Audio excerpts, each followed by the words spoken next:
Hello, everyone. Welcome to episode 13 on the Thrillos Global podcast. I'm your host, CJ, alongside Liam. Liam, how are you? Hello, CJ. How are you? Good, thank you. And special guest joining us today from Gate 7 International, Adi. How are you? Doing very well, man. Good morning to you guys. Good evening for us over here Yeah. in the East Coast. Thank you guys for having me. I appreciate it. It's all right. Thanks for joining. Especially a big one this episode. It's the pre-game to Panathinaikos, Olympiakos against Panathinaikos at LEOFOROS. Who's excited? I'm Oh, anxious if that Anxious, yeah. that is It is, excitement in a way. yeah. It is going to be an interesting one, obviously, for a few reasons. We haven't played at LEOFOROS against them for a few years now. I believe it's been, and also do we not verse them there last year? I don't think so. Did we? Yeah, we did. Yeah, we did play against them last Oh. year, though, for us twice, if I'm not mistaken. My Yeah. bad. Well, in that case, we're coming off, a season where we got no wins against them last year. So that's one aspect of it. The other aspect is they've obviously gone 9 games unbeaten. The other aspect is Tokolo tu se jumpare aera. So we need to stop that real quick, I reckon. Know what I mean? Oh, yeah. If they win this game, it will be – their fans Yeah. are already very pompous when they don't have much to be pompous about right now. So just if they get the win, it is going to be that much worse. Yeah, it's like the Greek Liverpool.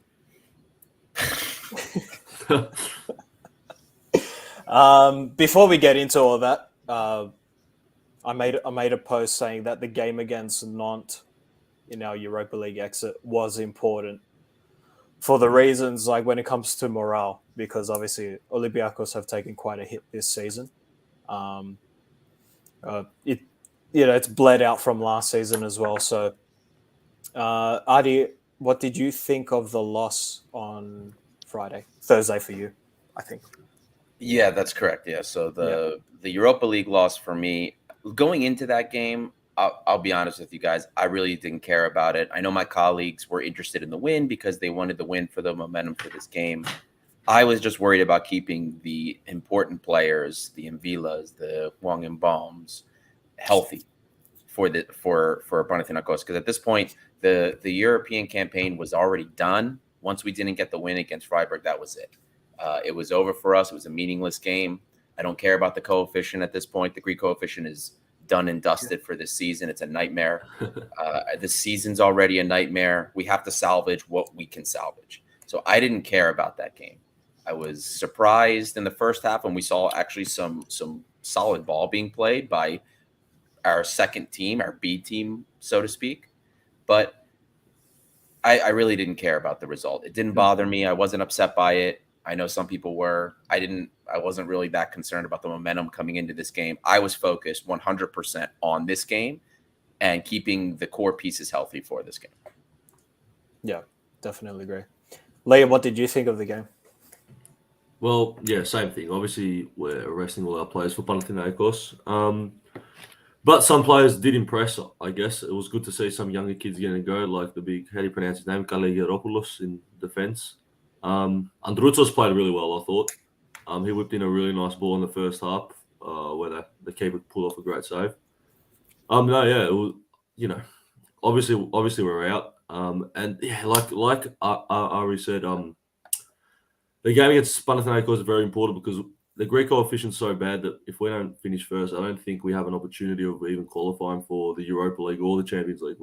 Is that right? Our only chance is qualifying for the Europa League if we don't finish top two. Top two is Really? Champions League, third is Europa League, and then fourth and fifth are Conference Did that League. change this year? Because I swear, who finished second last year? They didn't get us. Right. Well, because of how we did last year, because of how we did the previous season, that bumped the coefficient up, and we were 15th, I believe. And as long as you're in 15th or higher, that 13th, 14th, and 15th spot, they get 2 qualification seats for Champions League. Otherwise, we were below. We were like 18th, 19th, 20th. We're gonna be below next year, that's for sure. Oh, it's going to be bad. But if the So- teams can do well next year, then we'll see So what happens. does that mean if you finish second, you start in the first round of qualifiers? I think second. Yeah, no, second round, and then the first place team gets third round qualifiers. Oh, okay. That's not even that bad then. Well, we haven't seen something like that in a very long time. I remember like 2010, the first first two, a Champions League, then Europa League, or the next two or three. Yeah. I'm testing my memory now, but It was. I know that back in the day, it used to be whoever won the Greek league was in group stage Champions League right away. Yeah. And then we had one, I think, back in 2010, we had one that had to qualify. okay. But there used to be a time where we would have 3 teams in Champions League. Yeah. So the good old days. By the way, just quickly, Ari, we've obviously had some problems in right back this season.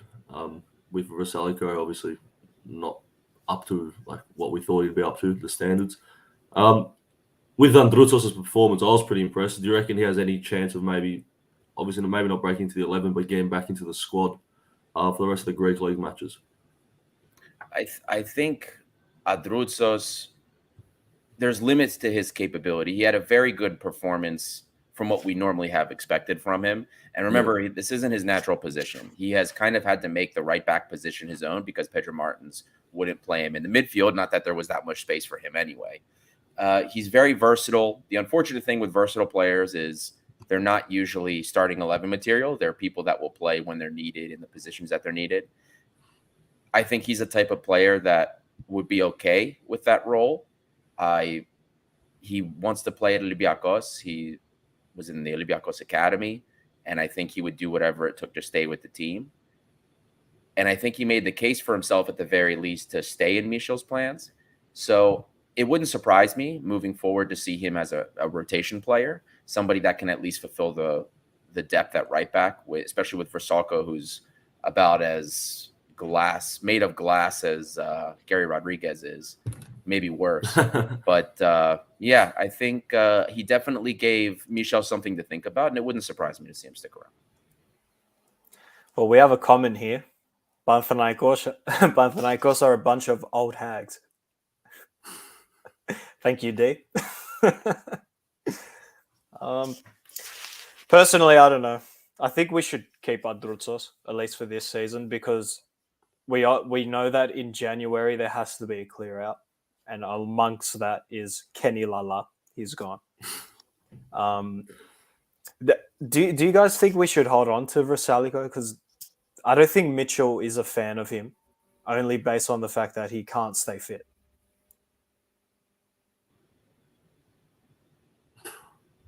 I got no idea, honestly. Yeah. No, that contract needs to be cut up. There you go. Yeah. There's a couple of signings. If the league ended today, that we could consider like some of the worst signings in Olympiakos history. Vrsaljko's one of them. Marcelo's turning out to be another. We need him to get, the more and more fit he gets, the better he looks. But this guy came in 10 kilos overweight. I mean, the only thing I can think of that's worse is the $5 million for Onyekuru or the $5.5 million for AK-47. I mean, Oh Lord, all tragic.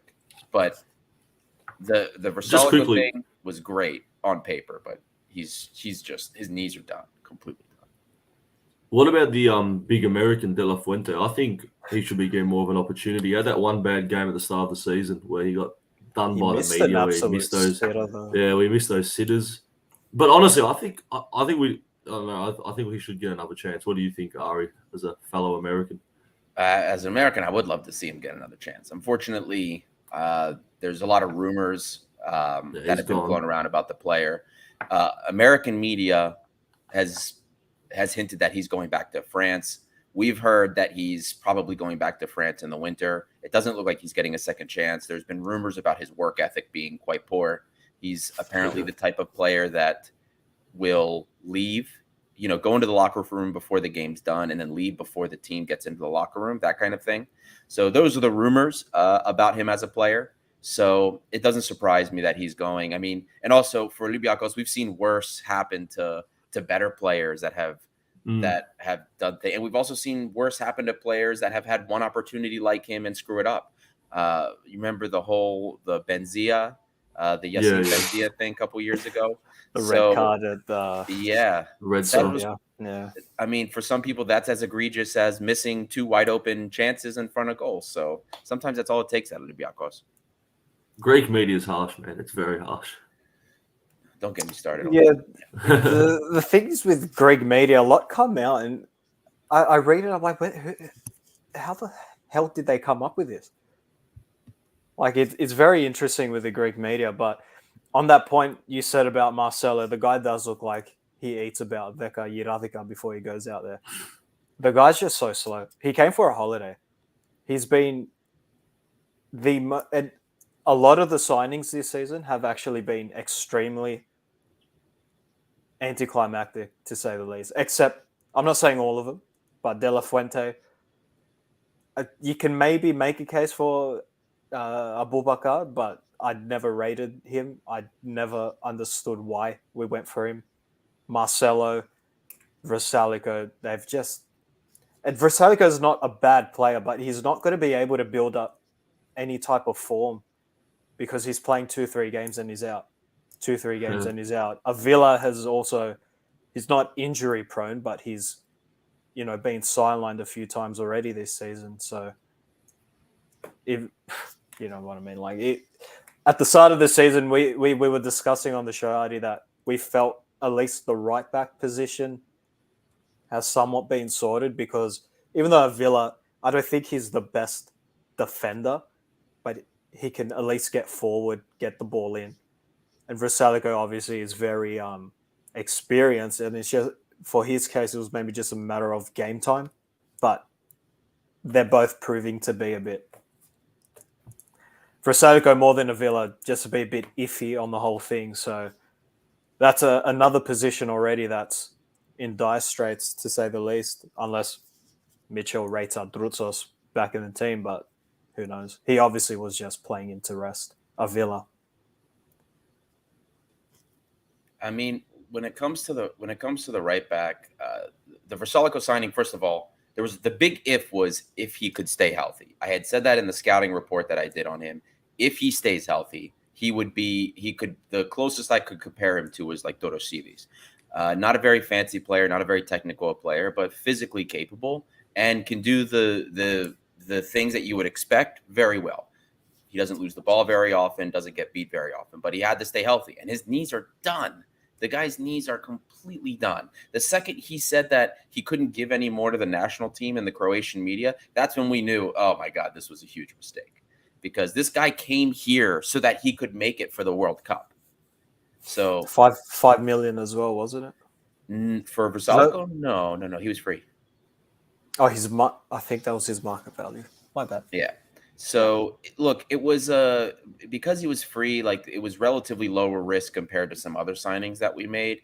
I mean, he's on a decent wage, so you could say that that's part of the risk. But it was one of those things. It was we just had that if signing and not so many other if signings or signings with a whole lot of conditions attached to them, then we would say, okay, that wasn't a bad move. But because this move was made alongside a lot of these other iffy moves, it makes the whole thing look worse. I'm actually pretty positive on Gonzalo Avila because he came in as a rotation. This guy was never supposed to start for this team. He was supposed to come, help in the Greek league to help stretch defenses, overlap, and he's kind of gone a little bit beyond that. I've actually been a little bit happy with how he's been playing. I think he's improving defensively, at least game after game. And if you look at, we've put on the Gate 7 international social media channels, we put various diagrams about where our attacking threat comes from. And on our right side is where we get a lot, or at least a lot more than our left side, I should say. And a lot of that's because of these Gonzalo Avila overlaps. He does very well overlapping. He can take some players on. And it's something that we don't have on the left side of the field. So in that respect, I actually think Gonzalo Avila has been a nice surprise considering what I expected. So, and we never brought him to be a starter. So the fact that he's been kind of taking that role a little bit more is a positive thing to me. Yeah. Well, he's definitely one of the more positive signings of the season. But what do you think of Rusai in the wing backs? He's been pretty garbage on the right side, but I actually liked him on the left. Funny enough, it's weird having like an inverted fullback, but I think part of it's because Oleg has been so poor. Maybe that's why he looked so good, because just seeing him overlap and take a couple players on as a fullback in those overlaps, it was really nice to see, because Oleg doesn't do that. Oleg will have 15 meters of space in front of him, but then wait and cut the ball back. It's the most aggravating thing in the world. We'll chat on Oleg in just a minute. We got another comment here. Rank these signings: Huang, the midfielder, James, Biel, and Avila. Oh, that's easy. Yeah, Go for that it. order is actually what I would do. I mean, for me, Huang is the signing of the season. I mean, this guy is. We knew when he signed him. When we looked at the tape, I did a deep dive with Patrick Kasky, who has done a lot of scouting reports for us and wonderful write-ups, tactical analyses of players. And the second this guy came in, I got excited. He was excited about him. We knew this guy was going to be a hit. And he's been very respectful to the fans. He came in, he bowed in front of the fans. And this guy leaves everything on the field. And we play him even though he came in with an injury, a nasty injury to his foot that he was playing through, and he still looks amazing. James Rodriguez is not the most mobile guy that we've seen. He's not as mobile as he was at Real Madrid, but man, the guy's pure class. Goal contribution every game when he plays. Amazing. Pep Biel. The reason I have Pep Biel third is that we're not getting what we should be getting out of him, but this guy's one of the most talented players. Like, this is a Podence level signing. Pep Biel. This guy is a gem, but we keep playing him on the right side. We've only played him kind of behind the striker in that 10 position once or the first time we did, he got a golden assist. And then we played him kind of in a 4-4-2 against Freiburg, where he did pretty well holding up, but we keep playing him on the wing, and that's his weakest position. He struggled at Copenhagen when they played him out there. They didn't have success until they used him as a false 9 or a 10. So really, really talented player that we have mishandled so far. Okay. Liam, thoughts? Yes. Well, Huang obviously was a gun. I just remember watching that first game he played for us. He absolutely tore it apart. I think it was in Cyprus, if I'm correct. In the Europa League qualifier. He scored, against I can't remember. Apollon. You could tell from that first game that he was going to be a great player for us. And Hummers is slowly now starting to look really, really good. Well, I mean, he's always looked good. I remember against Addis when he played his first game, his movement and his touches, you could just tell he's miles better than everyone else around him and everyone else on the pitch. Just the way he caresses the ball. It's just so we haven't seen that at Olympiakos in ages. I think you boys said that as well on your podcast, Ari. And Pep Biel, same thing. He's been out of position. That game where we won 3-1, I think it was against, I can't remember, Stedas or someone, when he played his first game, not a Stedas or someone else. And he got the goal and assist. He looked really good in behind that striker. But I don't know. I think it's hard to fit Biel and Hummers. You can't have two attacking midfielders, I guess, and I don't know. It's a bit hard to figure that now out. with Fortunis back in the mix. Yeah, that's another. That's another one. Even though whole discussion. Yeah. And he trained. And Michel used Fortuny in training, so. Yeah, I was reading it. What's his going on about him being a big player in the derby or a key player or something? Listen, if there was a time to bring Fortuny in for a couple runs, it was against Olympiakos or Lamia. You would have bring this guy. And now he's coming in. Look, I love the guy, and if he sees the field, I will always be happy. Kostas Fortuny has been one of my favorite players of the modern era of Olympiakos for a while. I mean, since Marinaki took over the club, he's been one of my favorite players since he came back. And I really want to see him finish his career here really strong. So I'm really hoping for that comeback tour, but it just doesn't feel like it's the proper context for him. But we'll see. We'll see what happens. Maybe I'm wrong and Michel's a genius. So we'll see what happens. I think you speak on behalf of every Olympiakos fan out there when it comes to loving Fortounis. And I think we said it maybe on the first or second episode that if he was to leave, the way they treated him was disgusting. It was terrible. You lost your number to Onyekuru. I just want that to settle. Yeah. It was, I feel like no one's ever going to know what really happened. Maybe one day when well, he we leaves. know Martins, he had, I think in the second season, Martins withdrew him from the team because apparently I think Fortounis was a bit salty that his position in the squad was being challenged by I think Podence. No, it was the Pauk game. When Was it the Martins Pauk didn't game? play him in the Pauk game, Yeah. was that not? It was the season before. Yeah, not last season. The season before, he threw a tizzy. And Okay. when it comes to a battle of egos, Martins will sit you. So Yeah. that's what that was what we had heard about that situation. I think it blew out of proportions. I think Martins could have handled that one a bit, but again, who knows what happens? Exactly. Who knows dressing what the room, real who knows? reason was? That's just that was the prevailing theory that was going around, what was being discussed a lot. So Yeah, who knows? But yeah, it is what it is. he's back. He's looking fit. He wants to play. So I'm not complaining. Could have used him in Europe. Not going to lie, but better we're out of Europe right now, so we could focus on rebuilding this shit. Do you think show there's that a we're case to play Fortounis on the wing at all instead of Masouras? left?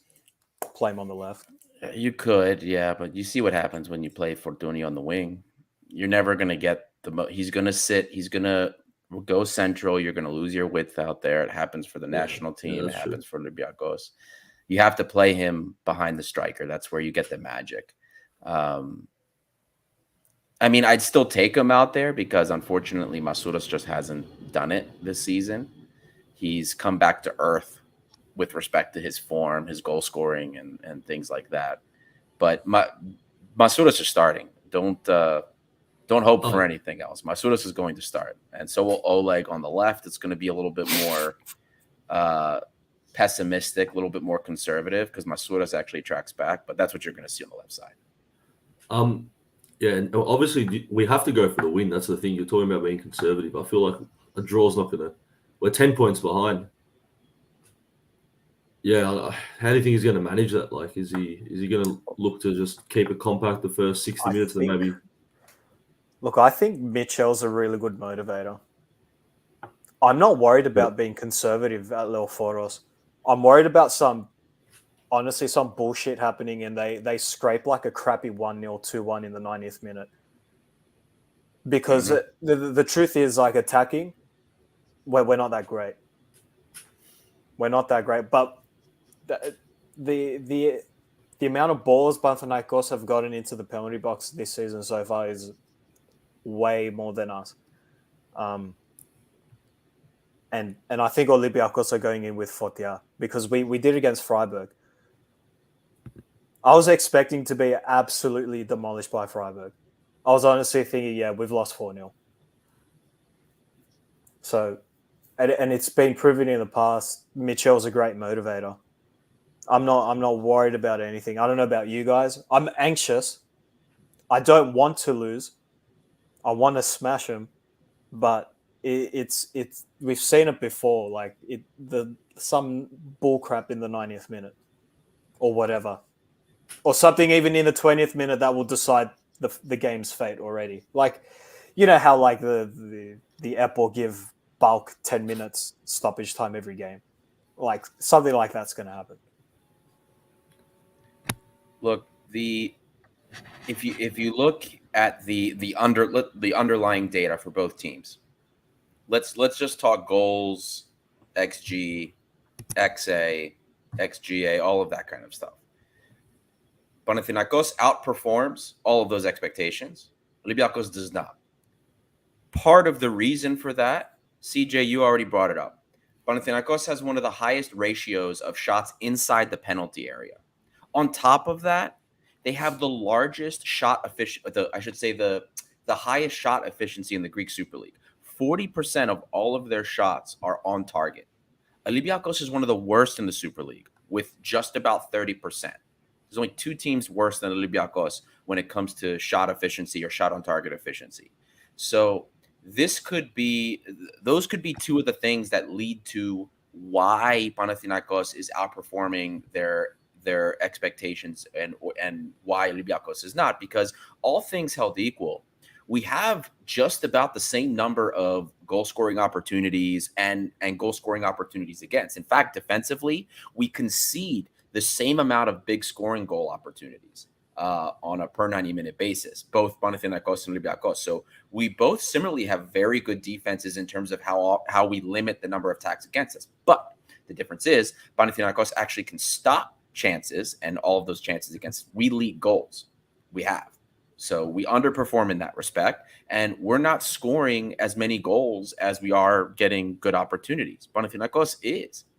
Now, they make better opportunities in that maybe they're in directly in front of goal versus on the side. They just they're more efficient with the chances they get, and they make better opportunities on a whole than we do. But on the grand scheme of things, we're very similar in the total number of chances we create, how we create those chances, and how we defend against those chances. So both teams are very, very close, very tight into what they do on the field, at least where Greece is concerned. The difference is Panathinaikos has been a much more efficient team at doing so. So what's going to be the difference, or what's going to make this game or make or break this game for Olympiakos is whether or not, one, we can find our scoring boots, get our shots on target, take advantage of those situations, and whether or not we're going to leak stupid chances, like you kind of said already. That's what's going to determine this game. If we don't concede a stupid goal, a stupid 90th minute goal, and we can finish the chances that we create, or at least one of them, we have a good chance of winning this game, even if it's away. But if we don't, and we continue how we have been on this whole season, it's going to be an ugly 1-0 or 2-1 loss. Yeah, agree with you. And with everything that you just said, one thing that also gets me a bit worried is Olympiakos' left side has been where teams have been, going down the most. So Oleg Grabchuk and Masouras. So Panathinaikos are easily going to try and expose that side the whole game.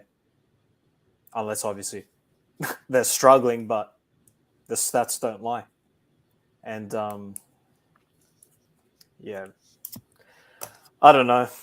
We need to take our chances. Like, when I think of our attacking options as well, like, thank God, I know everyone has been saying El Arabi, why is he staying? But I'm just saying, thank God, guys, we would have been stuck with just Ujoy and Kamara. I know we have Bakambu, sorry, I keep forgetting about Bakambu, but if we didn't get Bakambu and El Arabi are clearly our best 2 strikers, but just imagine being stuck with Hwang and Abubakar. We would be screwed.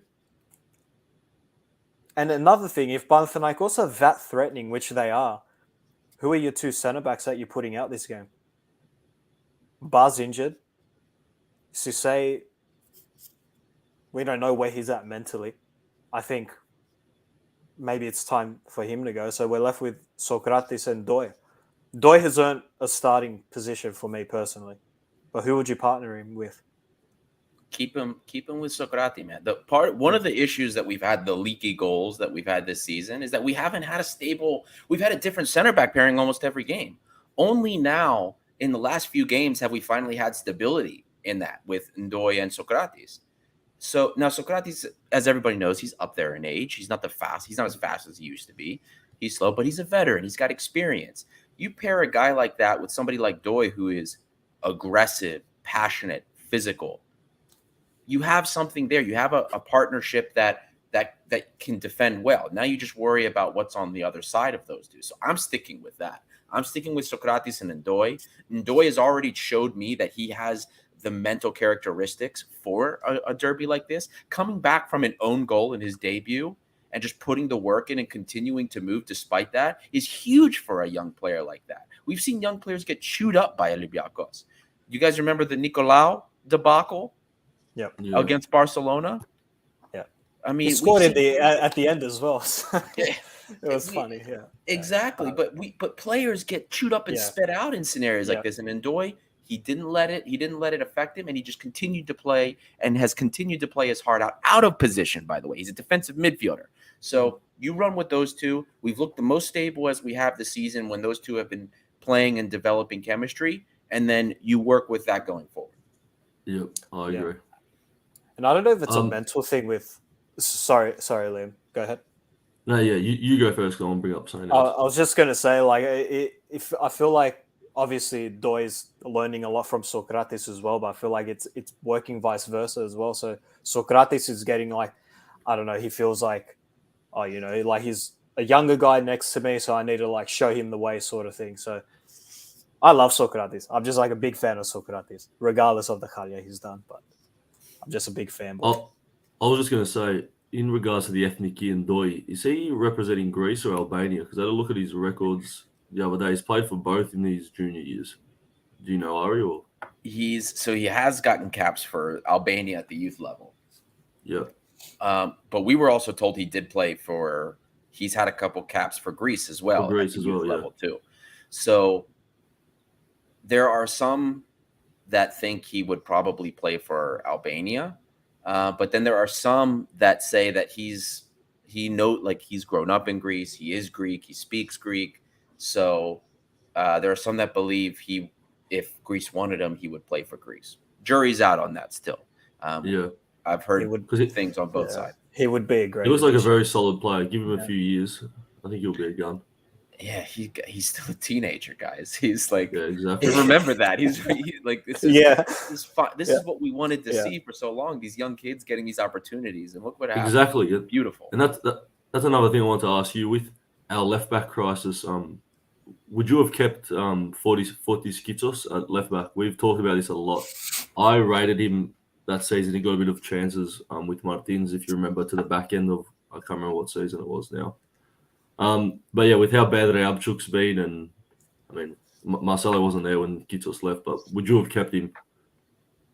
Yeah, this is a really sore subject for me because I lost my shit with the Kotsis.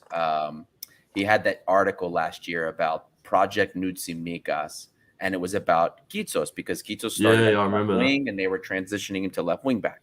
Project Nutsimikas, and it annoyed the crap out of me because they made a whole stink about how they're grooming him to be the next Tsimikas, and then we never saw him. And now he's been playing for Omonia against Manchester United. He's doing well. And you're telling me that we couldn't find a way to play him in our games, this guy that's supposedly supposed to be the next Tsimikas for us. Now, maybe that had more to do with Martins than the club, but that is a very sore subject for me because I wanted to see more of the kid. Hell, we haven't really brought him up, but I want to see this Israeli kid, Doran Ledner. He is the real deal. Yeah. I'm just getting sick of Oleg at this point. And to his credit, I don't want to throw the guy completely under the bus because he has played an absurd number of games. He hasn't been with the club 2 years, and he's on 95 games, I believe. 95 games. That's crazy. In under 2 years, 95. Even Jan and Vila doesn't have that. Yeah. You know what I mean? It's absurd. CJ's ready to burst. Because I'm just thinking, 3 coaches have seen this guy. Like, what the fuck do they see? Like, I'm not saying he's that shit, but do they not read the stats? Do they not? Are they watching the same game? Are they watching the same thing? He trains well. He's a hard worker. I don't disagree. But that's what they see. Yeah. It's the same reason how many coaches play Bukhalakis over and over again until Michel. He's a hard worker. He trains well. and he's a vocal presence. So outside of that, we don't know what else goes on inside. But I'm telling you that these are all things that a lot of coaches care about. You want somebody that is healthy. You want somebody that is going to give you 100% at least. He's going to run all over the place. But yeah, I'm with you there. I agree with you 100%. But that's why he didn't feel. Yeah, I agree with you that, and I understand it. I want to see people at Olympiakos give 100%, but it's been 3 years, and this is going to sound really harsh. I'm not a professional footballer. He is, but it's just not enough anymore. It just isn't. But there's kids, there's players at the club that we can get more out of that are younger than him. Like, we need to utilize that. I had the conversation with my dad when Tsimikas left and Realchuk's our replacement. I said, why are we buying players, first of all, that no one knows? And we're just hoping we build them up to this player. Just get someone that is already young-ish, half decent, and can grow from there. It's just the constant restart. But still, Realchuk's not. He's good to have on the bench, but it's tough as well because there's been games where he's looked like the best bloody left back ever. Look, he makes it. He came highly recommended. He came highly recommended. We spoke to back when Olympiakos played against Porto. When we were still looking for left backs, because he was on our radar over the summer. He was a Porto Academy product that they then sold to it was like Patros de Ferreira, I think. And the Porto fans, there was an analyst named Luis that we spoke to. And for Porto, he was part of B24 Sport or whatever their media is there. And everybody in the Porto circles was talking about him because they had signed Zaidu Sanusi. They took him from us. And the Porto fans thought that Oleg had a better long-term potential than Zaidu Sanusi did.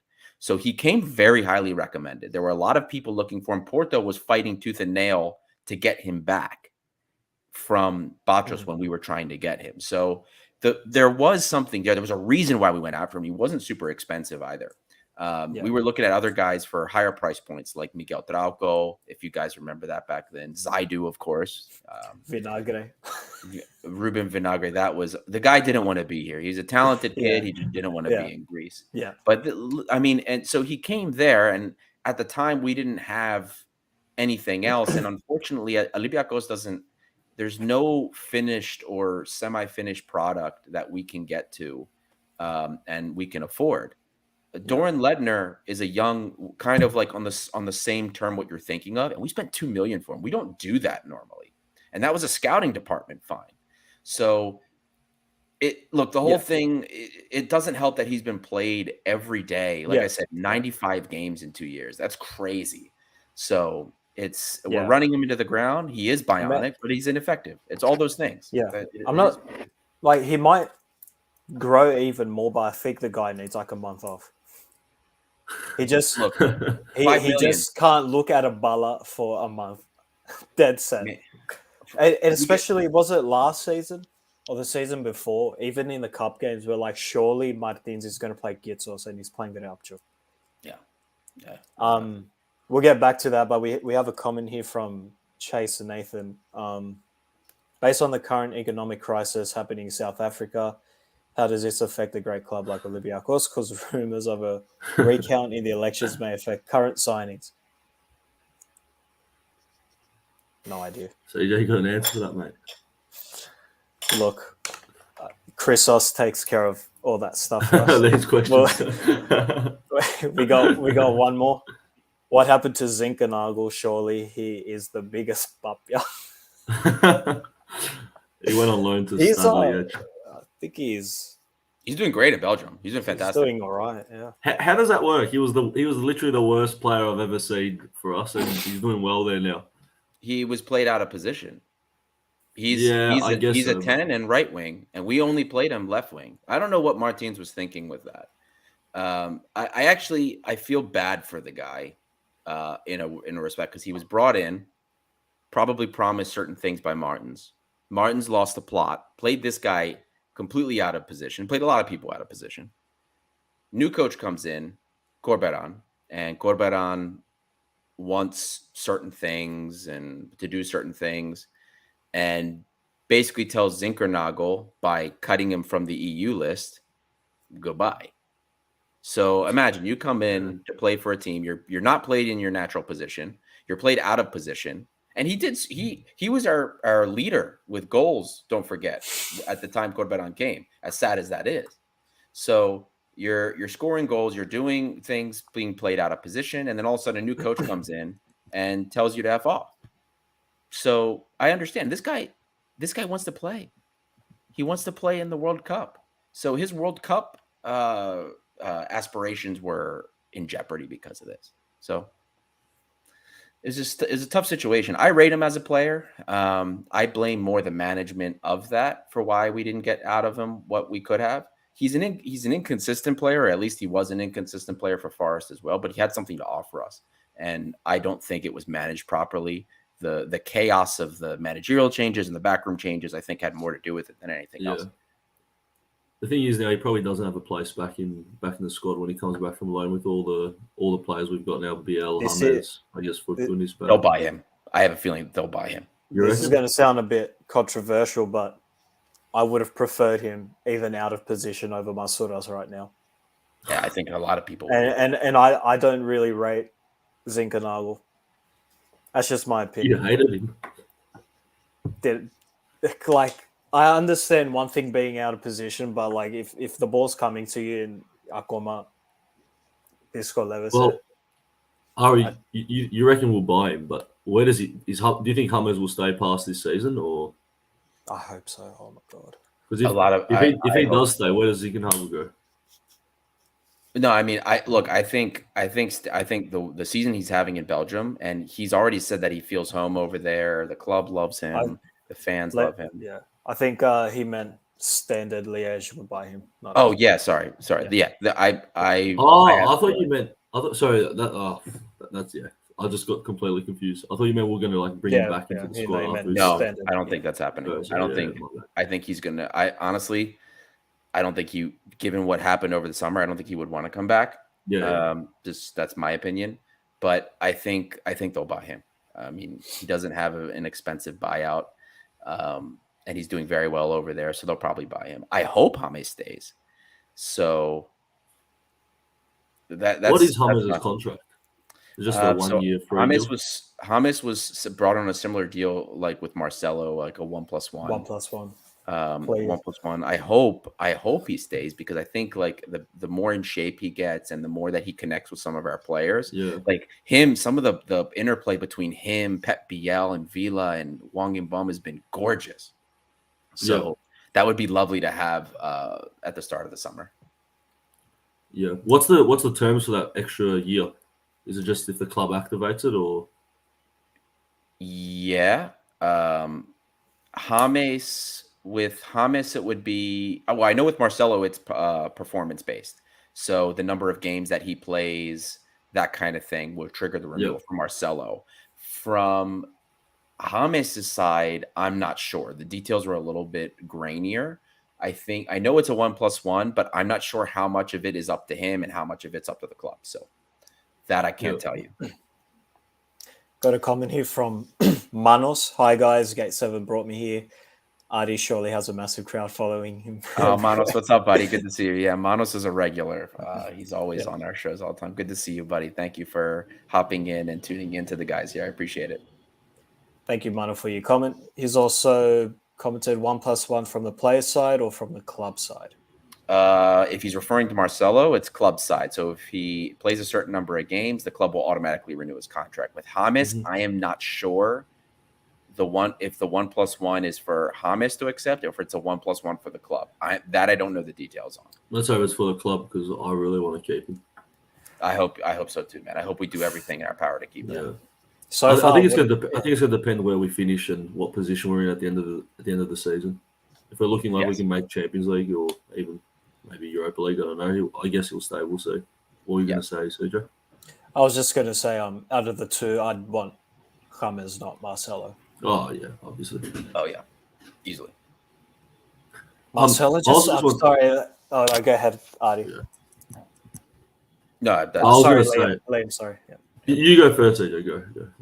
Oh no, I was just going to say that Marcelo just looks terrible, but like out of shape, really bad. Well, he's not fit. Yeah. Anyway, go ahead. And talking about Marcelo and the left backs, I just really want to go back to Leidner. Why hasn't he played, Ari? Like, what's going on there? Has he not been performing in the B squad or something? Because I really want to see him. Like, I don't know why we haven't seen him at all. So the Leidner issue was complicated. He wasn't on the list. We didn't have enough foreign spots to include him. But when we bought him, there was the fact that he was getting his Romanian passport. So he would have an EU passport and we could register him as an EU player. It took a little bit longer than I think everybody expected. And he was available, though, for the Greek league. Carlos Corberan did not rate him. So that was a thing with Corberan. He didn't rate him. Don't know why, but he didn't. So it was what it was. He went to the international break and played for Israel. Now, bear in mind, guys, without having played a game, he started at the left back for the Israeli national team, and they have players that are playing in La Liga in Germany. They have good left backs that are sitting in behind Doran Leidner, both older, more experienced, and really good left backs. And he still started. He got hurt for the national team, the Israeli national team. Unfortunate. But he's been training now with the team for a couple of weeks. A lot of us were hoping that we would get to see him in the game against either Panathinaikos. At that point, he had only been training with the team for a week, so I didn't expect it. I wanted to see him against Lamia. I think that would have been a great time to see. You guys have probably seen the reports in the news in Greek media that he has had meetings with Michel. Verveles said that Michel doesn't rate him, but then we've heard that Michel's had meetings that he does think he has a place for the player. So there's who knows what's actually going on behind the scenes with that. But I think that he will get a chance. And when he does get his chance, everyone, it won't be a thing anymore. Like, he will play more. Once he gets his first chance, everyone will see what I saw and see the talent that this kid has. And it'll be more pressure on the club and the coach to if they don't play him, as long as he makes that one chance. So he'll get a chance. And when he does, he's going to shine. Mark my words. It's just stupid it's taking this long, like with the Rabchuk's form and Marcelo being so out of fit. Hope it's sooner than later. Yeah. Don't underplay the whole Marcelo thing in this whole thing. Marcelo came, he's a huge PR move, marketing move for the club. Yeah. They're not just going to shelve him for a 21-year-old kid. So don't underplay that. I mean, if I were in charge of business operations at Olympiakos, I would be thinking about that. That's how I would be thinking about it. That's why I bring that up. So I'm sure that has something to do with it, but I really hope that we see him, whether it's in a cup game. I just want to see him once, because I know if we see him once, he's going to look fantastic. Yeah. On that, Day thinks Akpom is a generation of talent. Got any blackout those? Is that what? Yeah. So over here we have Liam's friends are a bit of jokesters, and moreover with him, heard we. Stop.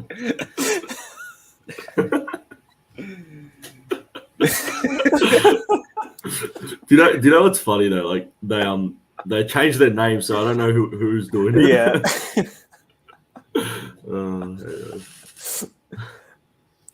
Who do you think?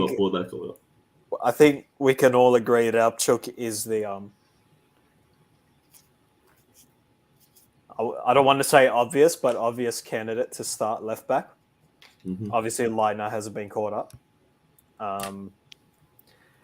Has Marcelo? I can't say his name either. No, he picked up an injury. Okay, well, the conversation's out because Alpchuk's obviously starting. But Vrsaljko or Avila?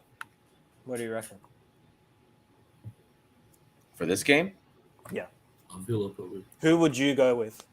I'd versus take who? Avila. Avila. You think he'll go with Avila or Vrsaljko? I don't think he'll go with Avila. I think he'll go with Vrsaljko, but I would go with Avila personally. Agreed. Well, I think we're coming up to the hour mark, so we'll start wrapping it up a bit. Let's do predictions. Liam. I really don't know. Man. Like, I don't know if you boys have watched them. You probably have, Ari. They're a really good side. They look a really good this year. And they lost Aitor, their main player, a couple of weeks ago. And against Volos last week, they still looked amazing. They absolutely dominated. I don't personally right now. I don't think we're better than them. I think if we're going to win, it's going to be some sort of lucky result. The way they're playing and just the way we are right now, I don't know. But I'll go positive. I'll say we'll win 1-0 with a Cedric Bakambu goal. And we need a win to keep the Protaflima alive, obviously. Yeah. No, I'm not confident. I'll be honest with you. This is like the biggest derby match I can remember in such a long time. Oh yeah, I was talking about Papuya, so it's the biggest derby match in ages. They haven't looked this good. Their club's buzzing. Did you see the away fans last week in Volos that they had like 18,000 of them? It was a home game for them. Yeah, it was exactly. It was a home game. Volos has no fans. They don't have fans. Sipnison, guys. They've put the Pinella down. They're out to support the team. Yeah. This game should honestly be at the Athens Olympic. That would fill out the whole stadium, man. Oh my god. Who is this guy? You know what? If anyone wants to join, please join. There's the link. D, please join. I want to see who that is. It's one of your mates for sure. Oh, it probably is, but I don't know who. One of my favorite derby games was when Matt Derbyshire got that 1-0 in 2010. Yeah, that's a long time ago. When we interviewed him, we talked about that goal. Yeah, and it's one of his fondest memories at Olympiakos. Cold celebration as well. Oh yeah, he's a legend. I don't know if you know, he came down to Australia and played a bit in Sydney as well for a few years. When we interviewed him, he was in Australia. He was still playing. Okay, there you go. That was almost 2 years ago now. When we did the interview with him. Yeah. You actually said a comment before, Ari. I was meant to ask. Who was, because we know Yujoi Huang and Abubakar are two of the worst strikers we've had. But if you had to pick your three worst strikers we've ever had, who would you say? Like three strikers that just like did absolutely nothing when they came here? Yeah. Oh God, you guys are forgetting about Emenike and he at least scored. Yeah, Cardozo when he came. I believe it was Cardozo that came. He got like one goal and then did nothing the rest of the time. Oscar Cardozo. God, we've had some shockers. I remember there was one guy who he was fairly stocky with blonde hair, but I can't remember his name. Oh, are you thinking of the guy from Argentina, the one we sent back, Franco Saldano? No. He was maybe from Paraguay. That would be Cardozo, but he didn't have. I don't think he had blonde hair. I think it wasn't Cardozo. I'm trying to think. You guys chat. I'm gonna Google real quick. What's his name as well? Derbyshire. Did he play? Fiorin, yeah. Hardly, yeah. Fiorin Derbyshire, no. And we ended up loaning him out to Ladisa, I think. I don't know where he is now. I have no idea. Maybe he's still there in second division. I think Offie, maybe. I don't know. Oh, who knows? Poor guy. It's in my head. I need to find this player. Do you watch the other Greek League games, Ari? Do you follow any of the other matches over the Olympics? I do. I usually watch especially I watch the big teams. My Betaras from Yanina, so I do watch some Bas Yanina as well. The last couple of years they had a very interesting team. Now it's a little bit less interesting, but no, really good last season. Yeah, they were really good last. I really enjoyed that in the team. But yeah, I do watch. I watch Panathinaikos. Balk has been one of the most boring teams to watch this season. So they're shambolic. I haven't watched many games of theirs because it's just been miserable. But Panathinaikos is a good team, but the team for me to watch this year is AEK. Oh yeah, guys. I don't know if you've watched their games since they've been. I have. Yeah. My bubble's an AEK fan, so huge, great squad. I mean, they are a team. Like at this point, if there's a team that deserves to win the title, like Panathinaikos might be figuring it out and they might be getting results, but AEK is playing bala. They are playing ball, man. I would love to have their wingers on our team. No, yeah, you're right. And just on a whole note, on the whole Greek league, I feel like it's just back this season. Like it's buzzing a bit again. Like AEK's like filling out stadiums. Obviously they've just moved into their new stadium. They're looking good in that respect. We talked about Bol. Obviously they've got their fans back in Volos last week. It's just I don't know. We've been getting good crowd numbers. I feel like the Greek league went a bit of a hiatus. Like there wasn't that much support like in the stadiums the last few years, and this year like it just I don't know, the crowd numbers seem to be back. Yeah. As a neutral thing, it's really great to see. I hate to say Panathinaikos picking up points and like getting support. Obviously, their stadium's filling out. Plus, looks amazing. So, on a neutral standpoint, it's great for the division. It's good for Greek football. And now, like the Ethniki is somewhat picking their shit up as well. So. We need a good Olympiakos. We need a good Aris as well. Like they drew this morning again. Alan Pardew's doing nothing. I don't know why they sacked their coach. That was the dumbest thing ever. 2 losses in 4 months, was it? And they sacked him. They're shit. They beat Olympiakos. Yeah, that was good about the last game. Whatever. Everybody could beat Olympiakos before. Don't worry about it. Yeah, exactly. But still, I mean, what do you do? Anyway, hopefully, it's just a shame as well for this year that no other Greek teams made it to Europe either, because it's not good. No, it's very disappointing. I read an article that for somewhat to survive the next few years, if the Greek teams need to make the group stages, and they need to pick up points and progress. No. Yeah. To make up for this season, we would need I had talked to go really deep. We have to go deep. I had talked to the UEFA calculator guy and he said, look, listen, if Greece wants to salvage this, next season, because we'll have 5 teams, he said 4 of the 5 need to get to the group stage. And of those 4, at least 2 would have to go beyond group stage in the knockout competition. And you would garner enough points to at least mitigate the disaster of the year and maybe get kind of back in so that the following year we may have 5 teams again in Champions League. But remember, our bet is made not next year, but for the following year. So the following year, we're going to go back to only having 4 teams in Europe. So that's how the 5-year works. So it's going to be a disaster. And that's only 1 Champions League spot, isn't it? Before 1 Champions League, 3 Conference League. So that's what we had this year. That's why I thought we had it again. Whatever we can go. Realize. Yep. We have someone joining, D. Yeah. D, how you going? Lads, how are ya? D is here. Liam, sound familiar?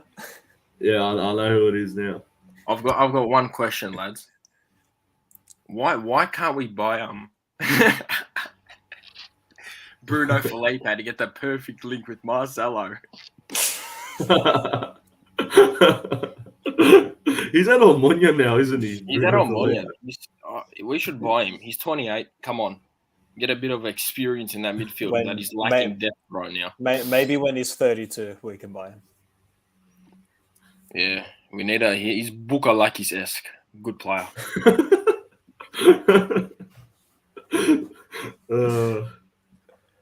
D, who's your favorite player from the current squad? Oh, it's definitely Aitor from Panathinaikos, best player ever. Nah, Red Sox. Panos Red Sox, best player. Did he play well? Did you think he played well on Friday or no? No. I don't know. I'm sort of meh on him coming back. I want him to like come back and succeed. That would be a great story. Yeah, that's same back as me. Home, succeeds, and then we sell him again for a lot of money. God, that would be amazing. How much did we let him go for? Was it 22? It was 20. I think he ended up at 22 million was the final. Nice. Not bad. Also, go ahead, Liam. Yeah, I was gonna say I did my prediction. What do you guys all think? 2-0 win. Ooh, confident. 3-0 bar, perfect hat trick. It's gonna happen. Ari, what do you think? I think it's going to be an ugly. I'm going for an ugly 1-0 win. Yeah, that's what I said as well. Will you guys be watching that Chelsea Arsenal game before or no? The what game? Chelsea Arsenal. No, who won? No. No, they're going to play 11 p.m. tonight. Oh, they're playing tonight. Yeah. Nah. Watch that and then watch Olympiakos 4:30. Yeah, that's it. I think Tottenham Liverpool's also tonight, so Yeah, a big night of football ahead. I can't do those all-nighters anymore. Yeah. Well, Ari, are the times good for you there? Because I know here in Australia, all the football time is shocking. I can only imagine. You guys threw me off because you're like, oh, it's 9. I'm like, wait a minute. But then I remember you guys are, I think, 14 or 16 hours ahead of me. So, Yeah. I mean, the games are usually like Premier League games are usually like morning, early afternoon for me. So, like the first games are at 7 a.m.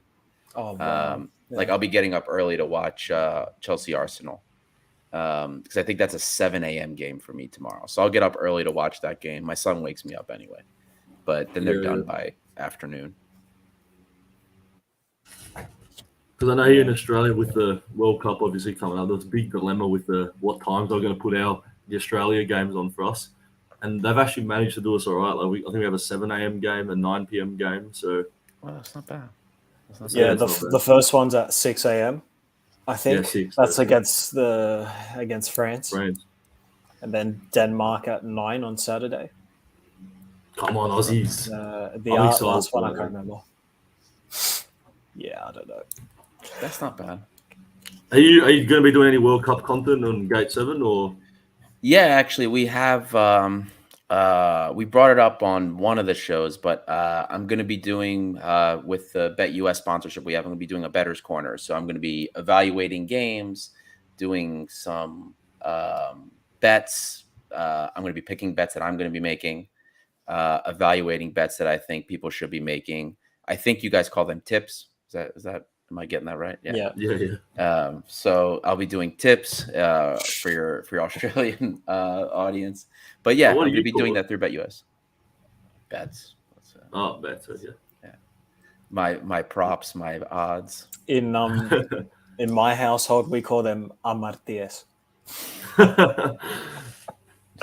But yeah, I'm looking forward to it. I've never done anything like it before, and it's going to be fun. So we'll be I'll be going through. Of course, I have Y Scout access, so I'll be looking at it and then evaluating what I see in the data to make the best bets for those games. So I'll be doing that for the World Cup. And I'm guessing you're obviously supporting the US. Naturally, yeah. They're not going to go very far, but I am. I think you guys have got a good chance of getting out of that group. I think we'll get out of the group, and Iran might not even be in it. Depending on what happens. They might. There's always that one bogey team. They've got to put in another team though. They can't have a 3-team group, surely. But yeah, we'll see. We'll see what it won't be. If they'll grab somebody and throw them in there last minute. If they do, anyway, I don't think they'll get kicked out. But all the best with the US. We'll see you in the knockout stages against Australia. I hope is so. there something Is there something happening there that I'm not aware of? So there's been that whole debacle. There's been official complaints filed because Iran supposedly has been supplying weapons or something To Russia. for the effort. So that could see them kicked out. Plus the protests. The girl, there's been a lot of protests. The women are taking their head coverings off, and there was the girl that got kidnapped and killed. So that's been making news and headway in international media. So it's a couple of things that are leading to that. Okay. All right. Well, just on the thing, we went a bit off topic, but I really hope Olympiakos just make the Panathinaikos fans just like shocked. Me too.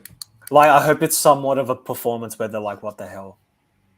Yeah. Like, so different to the Panathinaikos they've been watching up until now.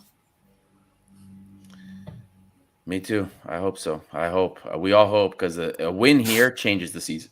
We win this game, we're getting the title. And for once, the playoffs that's a actually big call. matter at the end of the season. The momentum swing that will happen if we win this game away in LEOFOROS, I'm telling you, we get the win, we win the title. It's happening. That's how confident I am. It'll be a huge swing in momentum. 100%. All right, guys, pretty much almost an hour and a half, I think. Adi, thank you so much for joining. I know you're busy. Thank you very much, Ari. It's a pleasure having you. It's your Saturday. No, I'm honored. Thank you guys for bringing me. Liam, thanks for joining. Everyone that's watched, please like and subscribe.